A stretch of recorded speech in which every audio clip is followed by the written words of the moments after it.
Hello aspirants, welcome back to my YouTube channel. मैं आपके लिए आज के टॉप करंट अफेयर्स लेके आई हूँ। यहाँ मिलेगा आपको एकदम क्रिस्प एनालिसिस, प्रीलिम्स के facts, means GS paper linkage, PYQs and answer writing के बूस्टर्स। तो इन सबको पाने के लिए बने रहिएगा एंड तक वीडियो के। ठीक है, आज का न्यूज़पेपर आपके जीएस पेपर 3 के लिए बहुत ही ज़्यादा इंपॉर्टेंट है, स्पेशली इन्वायरमेंट के पॉइंट ऑफ व्यू से तो आज बहुत सारा मिला है। ठीक है, द हिंदू में एडिटोरियल्स ऐसे हैं जो बिल्कुल छोड़ने लायक नहीं है, बहुत पढ़ना ही पढ़ना है उन्हें। स्टार्ट करते हैं आज की न्यूज़, आज का न्यूज़पेपर एनालिसिस। आज हम क्या क्या पढ़ेंगे, टॉपिक्स देखते हैं। सबसे पहले करेंगे जी क्वेश्चंस। मैंने आपको परसों पढ़ाया था, सैटरडे को पढ़ाया था। ठीक है, संडे को मैंने कहा था आपको रिवीजन करना है, तो उसी के हम क्वेश्चंस आज हम अटेम्प्ट करेंगे। आप इसके आंसर्स मुझे बताइएगा आप लोग कमेंट सेक्शन में। ठीक है, डिजिटल अरेस्ट स्कैम हुआ है। जीएस पेपर 3 साइबर स्पेस, जो साइबर वाला टॉपिक है ना, उसके लिए बहुत इंपॉर्टेंट हो जाता है, इधर इंटरनल सिक्योरिटी का पार्ट है। 30 घड़ियाल हैचलिंग्स को सीज किया गया है। ठीक है, poaching GS paper 3 environment important है। ठीक है, ये वाले एग्जाम्पल आप लिखेंगे, आप रीसेंट एग्जाम्पल आप लिखेंगे ताकि एग्जामिनर को आपका एग्जाम्पल, जो आपका जो आंसर है वो काफ़ी अवेयर लगे। इसी से रिलेटेड है जी ये national Chambal sanctuary, Chambal river पढ़ेंगे एंड इट्स ट्रिब्यूटरीज। ये आपके प्रीलिम्स के लिए बहुत इंपॉर्टेंट है। नेशनल चंबल सेंचुरी भी आपके प्रीलिम्स के लिए बहुत इंपॉर्टेंट है क्योंकि न्यूज़ में है। उसके बाद ऑर्डिनरी रेजिडेंट्स कौन कौन से होते हैं और उसके पोटेंशियल इश्यूज़ कुछ डिस्कस किए गए हैं द हिंदू के एडिटोरियल में। ये GS paper 2 prelims and interview के लिए इम्पॉर्टेंट है क्योंकि इलेक्शन कमीशन जो स्पेशल जो रिवीजन लेके आ रही है ना इलेक्टोरल रोल्स का बिहार में, उसमें ये चीज़ें काफ़ी न्यूज़ में है कि ऑर्डिनरी रेजिडेंट्स कौन कौन से हैं एंड जो माइग्रेशन रिलेटेड आजकल इश्यूज़ चल रहे हैं। ठीक है, ये चीज़ें इंपॉर्टेंट हो जाती हैं। ओपन इकोसिस्टम जीएस पेपर 3 के पॉइंट ऑफ व्यू से इम्पॉर्टेंट है। यहाँ पे जो वे फॉरवर्ड बताया गया है वो इम्पॉर्टेंट है। मैपिंग करेंगे, उसके बाद बाल्टिक सी की, उसके बाद देखेंगे वो कैप। ठीक है, ये सारी चीज़ें आपको मिलेंगी पर आपको वीडियो के एंड तक बने रहना है। क्वेश्चन से स्टार्ट करेंगे। अस्त्र मिसाइल के बारे में मैंने आपको पढ़ाया था। ऑप्शंस क्या क्या है, ये एक एयर टू एयर मिसाइल है developed by DRDO, beyond visual range है। ये सिर्फ ओनली सबसोनिक स्पीड को टारगेट करता है। ठीक है, सबसोनिक स्पीड से टारगेट करता है। It can be integrated with the fighter aircraft, ये वाले एयरक्राफ्ट्स के साथ इंटीग्रेट किया जा सकता है। मैंने आपको ये सारी चीज़ें पढ़ाई हैं, आप इसके आंसर्स देंगे मुझे कमेंट सेक्शन में। Next question, global gender gap report, ये पब्लिश किया जाता है bye UNDP. The index measures gender based gaps in 4 की dimensions, economic participation, education, health and political empowerment. करता है कि नहीं करता है आप बताएंगे। इन 2024 एडिशन इंडिया को रैंक किया गया था top 50 countries in overall gender parity. क्या रैंक थी इंडिया की, बताया था मैंने अभी सैटरडे को। ठीक है, बताइएगा आप सब, सारी चीज़ें पढ़ाई हैं। ये जो भी मैं क्वेश्चंस पूछती हूँ ना, ये पढ़ाए हुए में से पूछती हूँ। विद रेफरेंस टू येलो सी के बारे में मैंने आपको बताया था। ये लाई करता है between eastern coast of China and western coast of Korean peninsula, connect करता है ईस्ट चाइना सी को in the south. Yangtze river Yellow Sea में फ्लो करती है, बताया था मैंने। यांगत्से रिवर कहाँ पे फ्लो करती है बताइएगा। ठीक है, कमेंट सेक्शन में। चलिए आज का न्यूज़पेपर स्टार्ट करते हैं ऑफिसर वाली सोच एंड एनालिसिस वाली अप्रोच के साथ। पहली न्यूज़ देखेंगे, digital arrest scam, consumer panel send notice to bank flag service deficiencies. यानी कि यहाँ पे क्या है, डिजिटल अरेस्ट के बारे में कंज्यूमर रिड्रेसल कमीशन जो फोरम्स होती हैं वहाँ पे कंप्लेंट्स कई, एंड ये जो कंज्यूमर रिड्रेसल जो मैकेनिज़्म है, ठीक है, कमीशन है, इसने क्या बोला, बैंक वगैरह को बोला कि आप जो आपकी जो सर्विस डिफिशेंसीज़ हैं आप उसमें लूप होल्स को ढूंढिए एंड ठीक करिए। हमारे लिए क्या इंपॉर्टेंट हो जाता है, डिजिटल अरेस्ट स्कैम को पढ़ना। ये आपके जीएस पेपर 3 के पॉइंट ऑफ व्यू से इम्पॉर्टेंट है। ये एक न्यू एज साइबर क्राइम है where scammers impersonate law enforcement agencies. आपको वो पुलिस ऑफिसर्स के रूप में आएंगे, के भेस में आएंगे। ठीक है, CBI, ED की तरफ से होंगे, ऐसे वो बताएंगे अपने आप को। And threatened victims like video call वगैरह करते हैं, और वो जो इलीगल एक्टिविटीज़ होती है ना, मनी लॉन्ड्रिंग, ड्रग्स में, स्मगलिंग में पकड़े गए हैं आप, ऐसे करके आपको ना एक्यूज़ करेंगे। और ये काम इसलिए करते हैं कि विक्टिम से पैसा निकाला जा सके, ठीक है। Threat of immediate digital arrest, या फिर अकाउंट्स को फ्रीज कर देंगे, ये कर देंगे, वो कर देंगे, आपको पैसे देने उन्हें, ठीक है। ऐसे करके वो लोग आपको डराते हैं, धमकाते हैं। तो विक्टिम क्या करता है, इसमें वीडियो कॉल रिसीव करता है फ्रॉम साइबर पुलिस, कस्टम्स, ऐसे करके वो क्या दिखाएंगे आपको, इन एनफोर्समेंट एजेंसीज की तरफ से हैं वो लोग, ठीक है, ऐसा बताएंगे। Told their Aadhaar is link to the crime, parcel, money laundering, drugs related issue में, threatened with arrest unless they cooperate digitally, यानी कि जब तक आप कोऑपरेट नहीं करेंगे तब तक आपको अरेस्ट के लिए थ्रेट दिया जाता रहेगा। बोलेंगे आपसे कि कॉल पे रहो, जो OTP होते हैं वो वाले शेयर करो, and transfer money to safe accounts, ठीक है। आपने मनी लॉन्ड्रिंग करी है, आपके पास जितना भी पैसा है ना वो किसी सेफ अकाउंट में डाल दो, ठीक है, और आप बच जाएंगे। उसके बाद सरकार को आपके पैसे का पता नहीं चलेगा, ऐसे करके वो आपको थ्रेट देते हैं। Scammers often wear fake uniform पहनते हैं वो लोग, पुलिस के फेक IDs होती हैं उन पे। न्यूज़ में क्या है, विक्टिम्स ने फिल किया है complaint with national consumer dispute redressal commission के पास, और फिर इन्होंने बैंक्स वगैरह को कहा है कि आपकी जो सर्विस डिफिशेंसीज है, कोई रिस्पॉन्स सिस्टम नहीं है, उस पर आप लूप होल्स ढूंढिए एंड ठीक करिए चीज़ें, ठीक है। ये वाली एजेंसीज इसमें इन्वॉल्व है, financial intelligence unit and Indian cyber crime coordination centre. Way forward क्या है, KYC नॉर्म्स को और स्ट्रॉन्गर करना है, AI बेस्ड फ्रॉड डिटेक्शन होना चाहिए, कंज्यूमर को पहले ही पता चल जाए कि ये फ्रॉड है। Prompt consumer redressal via ombudsman, ठीक है जी। कंज्यूमर के जो ग्रीवियंसेस हैं उनका निपटारा होना चाहिए फास्ट ट्रैक कोर्ट्स के थ्रू, जल्द से जल्द निपटारा होना चाहिए, तभी तो वो लोग हिचकेंगे नहीं। वरना क्या होता है, हम कुछ प्रॉब्लम होती है ना तो हम कोर्ट्स वगैरह जाने में हिचकते हैं कि अरे सालों साल गुजर जाते हैं कोर्ट कचहरी के चक्कर लगाते, कोई बात नहीं, इतना ही हुआ है हमारे साथ, कोई बात नहीं, ठीक है।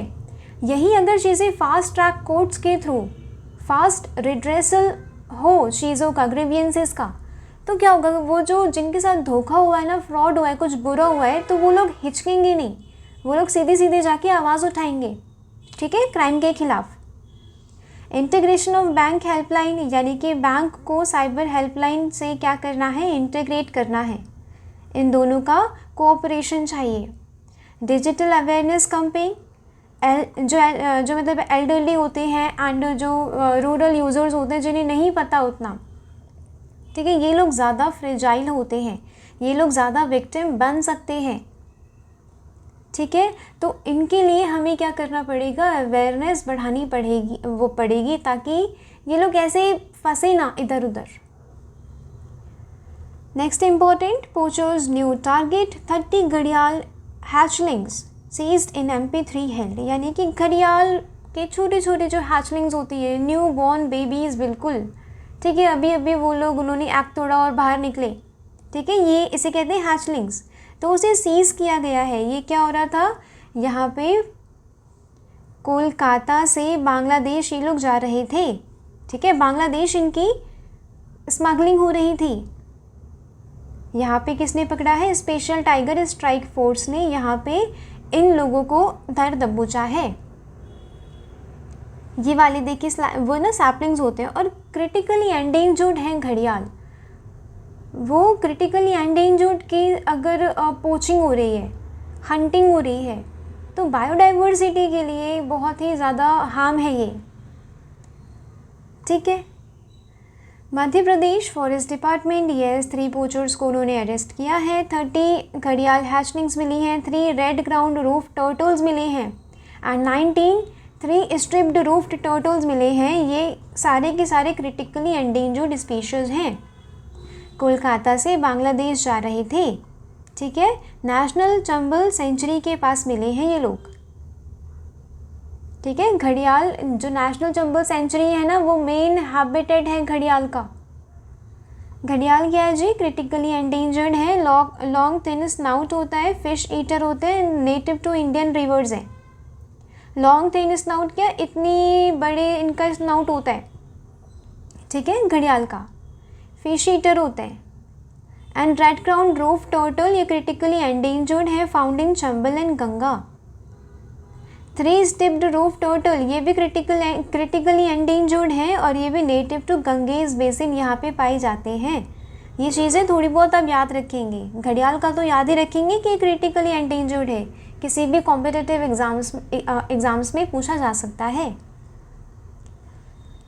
देखेंगे नेशनल चंबल सेंचुरी के बारे में। इसकी लोकेशन कहाँ है? मध्य प्रदेश, राजस्थान एंड उत्तर प्रदेश। वो this is Rajasthan, Madhya Pradesh and Uttar Pradesh के बीच में जो ट्राई जंक्शन ये बन रहा है, यहाँ पे मिलेगा क्या? National Chambal sanctuary. Chambal river यहाँ से फ्लो करती है। चंबल रिवर क्या है जी? ट्रिब्यूटरी है यमुना की। जब मैंने यमुना की रिवर मैपिंग पढ़ाई थी ना, तो मैंने आपको पढ़ाया था चंबल के बारे में भी। चंबल देखिए कहाँ से? मध्य प्रदेश से निकलती हुई, राजस्थान से बहती हुई, सी कोटा राजस्थान का एरिया है, यहाँ से फिर नॉर्थ जा रही है, फिर नॉर्थ ईस्ट जा रही है, कहाँ पे मिलने के लिए? यमुना से मिलने के लिए। बात समझ आई? चीज़ें याद रखेंगे। मैपिंग आपको क्रिस्टल क्लियर होनी चाहिए, स्पेशली ये जो इम्पोर्टेंट मेजर रिवर्स हैं। ट्रिब्यूटरीज कौन सी है? बानस, काली सिंध एंड पर्वती, ठीक है। Sindh, Betwa, Ken, these all are tributaries of Chambal, ठीक है जी। सिंध, बेतवा, केन ये ट्रिब्यूटरीज हैं यमुना की। एंड चंबल जो मेन चंबल है उसकी ट्रिब्यूटरीज कौन सी हैं? बानस, काली सिंध एंड पर्वती। ये चीज़ें याद रखेंगी, नहीं भूलना है, ठीक है जी। चंबल 960 किलोमीटर लॉन्ग और जो रिवर है ओरिजिनेट कहाँ से हो रही है? Singar Chori peak in northern slope of Vindhya mountains, Indore Madhya Pradesh से। नॉर्थ डायरेक्शन में मध्य प्रदेश में, ठीक है, बह रही है ऊपर। मध्य प्रदेश में कितनी लेंथ है इसकी? 346 किलोमीटर। फिर नॉर्थ ईस्टर्ली डायरेक्शन में जा रही है राजस्थान के थ्रू। यूपी में एंटर कर रही है। यूपी में इसकी लेंथ कितनी है? 32 किलोमीटर। और वहाँ पे फिर यमुना रिवर को इटावा डिस्ट्रिक्ट में ज्वाइन कर रही है। चीज़ें याद रखेंगे, ठीक है। इटावा डिस्ट्रिक्ट में यमुना रिवर को ज्वाइन कर रही है क्या? चंबल। ये एक रेन फेड रिवर है। रेन फेड रिवर है मतलब ग्लेशियल फेड नहीं है, ठीक है। जब बारिश होती है तो फ्लो ज़्यादा रहता है। Bounded by Vindhyas mountain and the Aravallis. Vindhya mountain and Aravalli के बीच में चंबल रिवर है। मालवा रीजन को ड्रेन करती है north western Madhya Pradesh. Tributaries Banas, Kali Sindh and Parvati. Dam कौन कौन से इसके ऊपर, या फिर मेजर पावर प्रोजेक्ट्स कौन कौन से हैं? Gandhi Sagar dam, Rana Pratap Sagar dam, Jawahar Sagar dam, Kota barrage. याद रखेंगे, कोई सा भी आ जाएगा, पूछ लेंगे जवाहर सागर डैम कहाँ पे है, कौन सी रिवर पे है, आपको क्या कहना है? चंबल रिवर। नेशनल चंबल जो सेंचुरी है ये एक ट्राई जंक्शन, वही राजस्थान, मध्य प्रदेश, उत्तर प्रदेश, ये चंबल रिवर बेसिन में लाई करती है। It is known for critically endangered. जो मैंने अभी ऊपर स्पीशीज़ पढ़ाई ना, वो सारे क्रिटिकली एंडेंजर्ड है, उसके लिए जानी जाती है नेशनल चंबल सेंचुरी, जिसमें फ्लो करती है चंबल रिवर। ठीक है जी, चीज़ें याद रखेंगे। ऐसे ही आपको न्यूज़ का एनालिसिस करना होता है। आप इसे एक पोचिंग समझ के नहीं छोड़ देंगे, आप उसे देखेंगे कि ये मेरे जीएस पेपर्स में कहाँ यूज़ हो रहा है। जैसे कि अभी जो पोचिंग का है, आप एक ये बिल्कुल रीसेंट एग्जांपल है, या आप जीएस पेपर 3 में लिखेंगे। जो भी वाइल्ड लाइफ एक्सटिंक्शंस हो रहे हैं, बायोडाइवर्सिटी ख़त्म हो रही है, उसमें आप ये वाला एग्जाम्पल लिखेंगे कि हंटिंग पोचिंग होती है, हैबिटेट का डिस्ट्रक्शन होता है। ठीक है, ये वाले एग्जाम्पल्स आप लिखेंगे। एंड इसका वैल्यू एडिशन पढ़ना इंपॉर्टेंट है। वो लोग पोचिंग के बारे में नहीं पूछेंगे कि हाँ कितने अरेस्ट हुए, क्या हुआ, कहाँ जा रहे थे। नो, वो लोग पेरिफेरल एरियाज, यमुना रिवर की मैपिंग, चंबल रिवर की मैपिंग, नेशनल चंबल सेंचुरी, घड़ियाल के बारे में पूछेंगे। ठीक है, ये चीज़ें पेरिफेरल एरियाज़ को आपको पढ़ना इंपॉर्टेंट है। नेक्स्ट इम्पॉर्टेंट एडिटोरियल है who are qualified as ordinary resident. सबसे पहले देखेंगे ऑर्डिनरी रेजिडेंट कौन होते हैं, उसके बाद हम इससे रिलेटेड पोटेंशियल इश्यूज देखेंगे। Section 21 of representation of people's act 1950। Ordinary resident वो होते हैं जो वोटर है ना वहाँ पे, वो वहाँ के ऑर्डिनरी रेजिडेंट्स होने चाहिए। ये कौन होते हैं? Lives in the area for at least 6 months before applying. ठीक है, 6 महीने से रह रहे हो। Residence should not be temporary for special duty, tourism and short term visit. Temporary नहीं होना चाहिए वो रेजिडेंस, जैसे कि टूरिज्म करने के लिए आ गए तो रेजिडेंस थोड़ा ना होंगे। एक्सेप्शंस क्या है? Still eligible even not if not ordinary resident, जैसे कि गवर्नमेंट एम्प्लॉयज़ हैं पोस्टेड आउटसाइड। हमारे गवर्नमेंट एम्प्लॉयज़ जो आउटसाइड पोस्टेड है, किसी दूसरी कंट्रीज़ में पोस्टेड है, वो भी हमारी कंट्री के रेजिडेंट्स हैं जबकि वो नहीं है। ठीक है, ये क्या है? एक्सेप्शंस हैं। डिफेंस पर्सनल्स हो गए, डिप्लोमेट, माइग्रेंट वर्कर्स, जिन्हें डिफ़िकल्टी होती है अपनी ऑर्डिनरी रेजिडेंस को प्रूव करने में क्योंकि उनके पास डॉक्यूमेंट नहीं होता and frequent change of place होता रहता है। Employer controlled housing NRIs can vote. जो NRI होते हैं ना, नॉन रेजिडेंट, ठीक है, ये क्या है? वोट कर सकते हैं अगर ये पोलिंग बूथ पे फिजिकली प्रेजेंट हो। अभी कोई पोस्टल बैलॉट या फिर प्रॉक्सी वोटिंग का कोई अभी केस नहीं दिया गया है NRIs को। यहाँ पे इम्पॉर्टेंट है पढ़ना, पोटेंशियल इश्यूज़ को पढ़ना। ठीक है, Guwahati high court in Manmohan Singh case indicated that term ordinary resident shall mean the habitual resident of that place. वो वहाँ का हैबिचुअल हो, must be permanent in character and not temporary और casual. It must be a place where the person has the intention to dwell permanently, यानी कि वो एक ऐसा प्लेस होना चाहिए जहाँ पे वो पर्सन रहना चाहे परमानेंट तरीके से। बात समझ आई? अब यहाँ पे आ जाती है दिक्कत किसकी? माइग्रेंट लेबर्स की। पीरियडिक लेबर फोर्स सर्वे 20-21 कहता है कि 11% of our population migrated due to employment related reasons. This translates to close to 15 crore voters being migrant labours. ये या तो स्टेट्स में या तो आउटसाइड में क्या कर रहे हैं? माइग्रेट कर रहे हैं। 15 करोड़ जो वोटर्स हैं। Some of these migrants are seasonal in nature. ठीक है, सीजनल इन नेचर क्या होता है? जैसे कि एग्रीकल्चर में उतना काम नहीं है, जब नहीं होती कुछ बुआई कटाई नहीं होती तो ये लोग चले जाते हैं सिटीज़ में कई जगह काम करने। Where the labours return to their ordinary residence for some month of a year.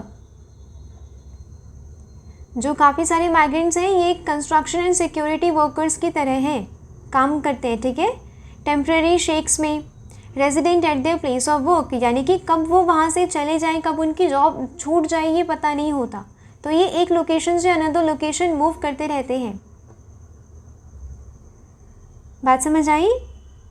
तो ये क्या है? अपनी ऑर्डिनरी जो रेजिडेंस है वहाँ पे रेगुलर इंटरवल में विजिट करते रहते हैं, जैसे कि छुट्टियाँ पड़ गई, जॉब चली गई, कोविड आ गया, तो रेगुलर इंटरवल्स में वहाँ पे आते रहते हैं अपने घर पे।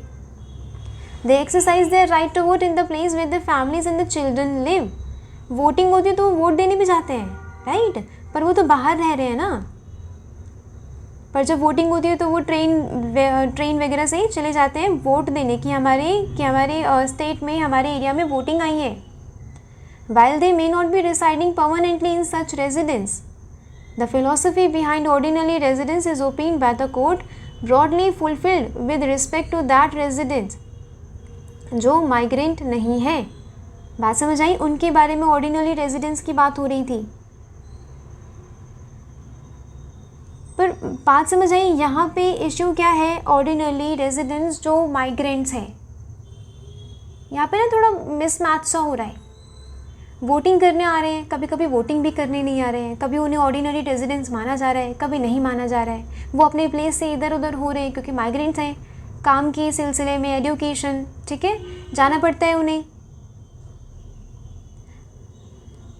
RP Act provides that the option to service voters person in holding a declared office NRI to retain vote in their constituency even though they may not be permanently residing in such place. बात समझ आई? तो यहाँ पे क्या है, ordinary residence की हमें definition थोड़ी और ब्रॉड करनी होगी, उनमें उन माइग्रेंट वर्कर्स को भी इंक्लूड करना होगा जो अपने वोटिंग राइट से कहीं ना कहीं वंचित हो रहे हैं.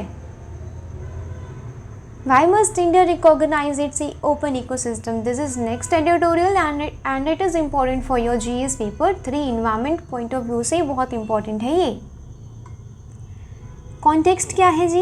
इंडिया के ग्रास लैंड, स्क्रैप लैंड्स और जो एरिड जोन होता है ना, उसे क्या ये क्रूशल होते हैं बायोडाइवर्सिटी के लिए, पेस्टोरल लिवलीहुड के लिए, बट हम उन्हें रॉन्गली लेबल कर देते हैं as waste land. Waste land, अब वेस्ट लैंड किस लिए यूज़ होगा? सोलार पार्क्स वगैरह बनाने के लिए यूज़ होगा, बट ये बायोडाइवर्सिटी एंड पेस्टोरल लिवलीहुड के लिए बहुत इंपॉर्टेंट है. This leads to poor conservation. अगर हम उसे वेस्ट लैंड, बर्बाद हुई मतलब वेस्ट हुई ज़मीन अगर हम उसे घोषित कर देंगे तो क्या उसका कंजर्वेशन हो पाएगा? नो. लैंड यूज़ कॉन्फ्लिक्ट्स होंगे एंड इकोलॉजिकल डिग्रेडेशन होगा. वहाँ पे ध्यान नहीं दिया जाएगा, ना लोगों के द्वारा ना सरकार के द्वारा. ओपन इकोसिस्टम क्या होते हैं? ग्रासलैंड, सवाना, स्क्रबलैंड, जो डेजर्ट्स होते हैं, एरिड जोन. ट्री कवर काफ़ी कम होता है, काफ़ी बिखरा हुआ होता है, ठीक है. कहीं पे ट्री मिलेंगे, कहीं पे छोटे छोटे हर्ब्स, श्रब्स, ये सब मिल गई. ये एम्प्टी और अनप्रोडक्टिव स्पेस नहीं होता. ये सपोर्ट करते हैं बायोडाइवर्सिटी को एंड पेस्टोरल कम्युनिटीज़ को. वेस्टलैंड्स क्या है? ये गवर्नमेंट का क्लासिफिकेशन है. Lands that are considered degraded, barren या फिर अनफिट फॉर कल्टीवेशन, वहाँ पे कल्टीवेशन नहीं किया जा सकता, डिग्रेडेड हो गई है वो वाली लैंड, तो उसे वेस्ट लैंड करार कर दिया जाता है. ऑफन इंक्लूड ओपन, ठीक है, open ecosystem wrongly leading to mismanagement. इसका इंपॉर्टेंस वही ecological, social and livelihood. Indian bustard, foxes, wolves and wild asses, इन सब का एक होम है ये वाले वेस्ट लैंड. इंडियन बस्टर्ड कहाँ? राजस्थान. वाइल्ड एसेस कहाँ? गुजरात. बात समझ आई? तो ये थोड़े से वैसे वाले लैंड में जो डिग्रेडेड लैंड है टाइप, वहाँ पे कल्टीवेशन नहीं है, वहाँ पे ये लोग हैं. तो बायोडाइवर्सिटी के पॉइंट ऑफ व्यू से तो इम्पॉर्टेंट है ये वाले, ये जो ग्रेट इंडियन बस्टर्ड है, वाइल्ड एसेस है, बहुत इंपॉर्टेंट है हमारे बायोडाइवर्सिटी के लिए. Cultural and traditional identity for pastoralist and nomads, grazing ground for live stock, ठीक है. ये मिलियंस ऑफ रूरल पुअर के एक सर्वाइवल नीड है वेस्ट लैंड, जिसे हम वेस्ट लैंड कह रहे हैं. इश्यूज़ क्या क्या हाईलाइट किए गए हैं? Official map classify productive open land as waste land. These lands are targeted for tree plantation, solar parks and industrial expansion. वहाँ पे ये चीज़ें टारगेट की जाती हैं अगर वहाँ पे खेती नहीं हो रही है तो. ये नेचुरल बायोडाइवर्सिटी को, कार्बन बैलेंस को एंड पेस्टोरल राइट्स को इफेक्ट करता है. अब इसका रिकॉग्निशन क्यों चाहिए? ग्रासलैंड्स आर क्लाइमेट रेजिलिएंट, ठीक है. ये जो सूखा पड़ता है उसमें ग्रासलैंड क्या करते हैं? वेल अडेप्ट कर लेते हैं सिचुएशन को, वहाँ की कंडीशन को. Misclassification leads to biodiversity loss and climate vulnerabilities. अगर इंटरव्यू में ये क्वेश्चन पूछा जाता है, मैं क्यों कवर करवा रही हूँ ये चीज़ें, ताकि आप एक हॉलिस्टिक 360 डिग्री नज़र आप घुमा के चलें, ठीक है. अगर इंटरव्यू में पूछा जाता है कि हम थोड़ी सी डिग्रेड हो गई है, अब वो कल्टीवेशन के लिए फिट नहीं है, तो हम उसे वेस्ट लैंड कर देते हैं, बट वो हमारे लिए कितनी इम्पॉर्टेंट है, ठीक है. फिर आप ये चीज़ बताएंगे इंटरव्यू में, येस वो हमारी बायोडाइवर्सिटी के लिए, हमारे लाइव स्टॉक की फीडिंग के लिए, लिवलीहुड के लिए, रूरल पुअर के लिए बहुत इम्पॉर्टेंट है. फिर आप बताएंगे कि उसे रिकॉग्नाइज करना क्यों ज़्यादा ज़रूरी है. Policies like wasteland atlas, CAMPA, land bank should be revised. इन सारी चीज़ों को रिवाइज करना है. वे फॉरवर्ड क्या है जी? वही रिक्लासीफाई करो ओपन इकोसिस्टम को, मैप्स में, पॉलिसीज़ में रिक्लासीफाई करो। इन्वॉल्व, ये जो पैस्टोरलिस्ट होते हैं ना कंजर्वेशन प्लानिंग में, उनका पार्टिसिपेशन लाओ। Prioritise ecosystem based restoration, not tree plantation everywhere. Create data driven open ecosystem inventory. Policy makers के अमंग क्या लेके आओ? फॉरेस्ट डिपार्टमेंट्स के बीच में क्या लेके आओ? अवेयरनेस चाहिए, ताकि वेस्ट लैंड जो भी टोपोग्राफी है हमारी इंडिया की, वो बायोडाइवर्सिटी के पॉइंट ऑफ व्यू से कितना इम्पोर्टेंट है, इस बारे में हम अवेयर रहें। मैपिंग देखेंगे जी बाल्टिक सी की, gulf of Finland, gulf of Riga, याद रहेगा। कंट्रीज़ देखते हैं कौन कौन सी है जी। ये है जी gulf of Bothnia. Gulf of Bothnia किन दो कंट्रीज़ के बीच में है? Sweden and Finland. Baltic Sea की सराउंडिंग कंट्रीज़ कौन कौन सी है? Sweden, Finland, Estonia, this is Russia, ठीक है। लातविया, लिथुआनिया, यहाँ पे रशिया का अगेन इम्पॉर्टेंट पार्ट आ जाता है, यहाँ पे पोर्ट है रशिया का इम्पॉर्टेंट। पोलैंड, जर्मनी, डेनमार्क, ये कंट्रीज़ हो गई कौन कौन सी? बाल्टिक सी की सराउंडिंग कंट्रीज़, याद रहेंगी, याद करनी है आपको, ठीक है। जब वो मेडिटेरेनियन सी के आसपास का पूछ सकते हैं ना, तो वो बाल्टिक सी के आसपास का भी पूछ सकते हैं, आपको आना चाहिए। नेक्स्ट, आज वो कैब में इम्पॉर्टेंट वर्ड है एक्वेटल। एक्वेटल का मतलब होता है दोष मुक्ति, किसी को दोष से मुक्ति कर देना। इसका विलोम शब्द क्या होगा? कॉन्विक्शन। कॉन्विक्शन मतलब किसी को दोषी करार करना। The trial resulted in an acquittal, यानी कि ट्रायल जब हुआ तो पता चला कि वो दोष मुक्त है, उसने दोष किया ही नहीं है। बात समझ आई? तो मैं डेली आपके लिए ऐसे ही वो कैब लेके आती हूँ, ताकि आप डेली वो कैब, आप एक एक वर्ड भी पढ़ेंगे ना तो भी आपकी वोकैबुलरी इंप्रूव हो जाएगी, जो आपके एग्ज़ाम जैसे कि PFO, CAPF जैसे एग्ज़ाम्स के लिए इम्पॉर्टेंट है, ठीक है। इवन जो UPSC का जो प्रेसिस राइटिंग होता है, उसमें आपको क्वालिफाइंग पेपर होता है ना, जो उसमें प्रेसिस राइटिंग में आपको ऐसे ही कुछ वर्ड्स लिखने होते हैं, आपको कट शॉर्ट करना होता है 1/3 पार्ट में, ठीक है ना। आपने देखा होगा क्वालिफाइंग पेपर, अगर आपने मेंस दिया होगा या देने की सोच रहे होंगे तो आपने ये देखा होगा क्वालिफाइंग पेपर का कि कैसे आपको पूरे पैसेज को 1/3 पार्ट में करना होता है। तो 1/3 पार्ट के लिए तो इम्पॉर्टेंट है ना, इम्पॉर्टेंट वर्ड्स का आपके साथ होना, आपको याद होना। इसीलिए मैं आपके लिए बस एक वोकैब का वर्ड लेके आती हूँ, ताकि आपके ऊपर ज़्यादा बर्डन ना रहे। तो आई रियली अप्रिशिएट यू कि आपने वीडियो यहाँ तक देखी है। आप सच में कुछ सीखना चाहते हैं, पढ़ना चाहते हैं एंड एग्ज़ाम क्लियर करना चाहते हैं। आई रियली अप्रिशिएट यू, ठीक है। Thank you so much for watching. आपको क्या करनी है, वीडियो शेयर करनी है और मुझे कमेंट करके नीचे बताना है वीडियो कैसी लगी। आज जो भी मैंने आपको क्वेश्चंस पढ़ाए हैं, आप उसका आंसर मुझे कमेंट सेक्शन में देंगे, ठीक है। तो मिलते हैं कल। रिवीजन करते रहना है आपको। राइटिंग जो मैंने PDF दी है ना, जो मैं PDF देती हूँ डेली टेलीग्राम चैनल पे, लिंक नीचे डिस्क्रिप्शन बॉक्स में होगी, ठीक है, मिल जाएगी आपको। वो आपको ज्वाइन करना, आपको PDF वहाँ से डेली मिलती रहेंगी। आपको वैल्यू एडिशन अपने नोट्स में करते रहना है, ठीक है। तो मिलते हैं कल। Thanks for watching. जय हिंद।